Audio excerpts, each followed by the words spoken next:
Hi, my name is Aisha and I'm gonna show you my first .html Tinder page which I created.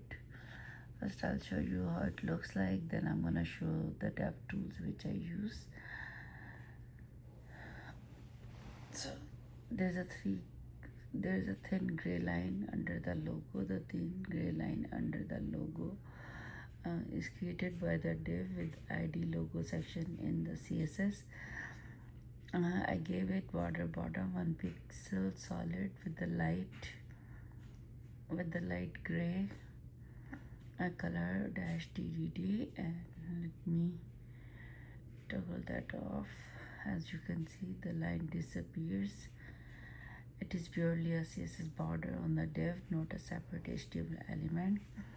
And you can see the rounded corners on the card. The rounded corners come from the div with the ID card. I gave it border 1px solid dash CC, and there's the thin gray outline around the whole card, and border radius which is 12 pixel, which round all four corners, and then the card becomes a sharp rectangle. That is the border radius doing the work. White heart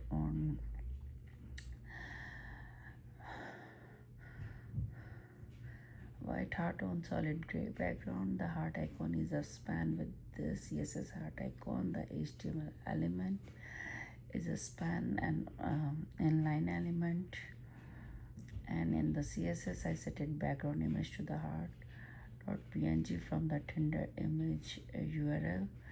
The heart PNG has a white heart with a transparent background because the parent button div has a gray background color. The gray shows through the transparent parts.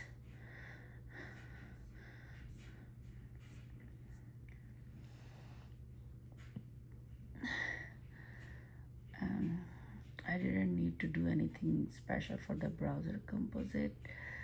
The transfer over the gray parent background automatically. Now I also verify the image next to Sandrite 29. The same technique is used for the verified badge. It is a span with the class verified icon. The verified PNG is set as its background image. It is display inline block with width and height of 22 pixels and vertical align middle because it is inline block. It flows inline right after the Sandrite 29 text span inside the same div. Centric the Tinder logo. The Tinder logo is a div inside the logo section. The logo div has a fixed width of 140 pixel, and I set margin 0 auto, that means 0 top and bottom margin, and auto on left and right, which splits the remaining space equally on both sides and centers it horizontally. Without auto margin, the logo jumps to the left edge. Sorry, I'm sick, sorry. So I'm also centric like me on Tinder. And the button section div uses text align, and as you can see, the like button inside it display inline block. So text align on the parent center. It covers all the implementations.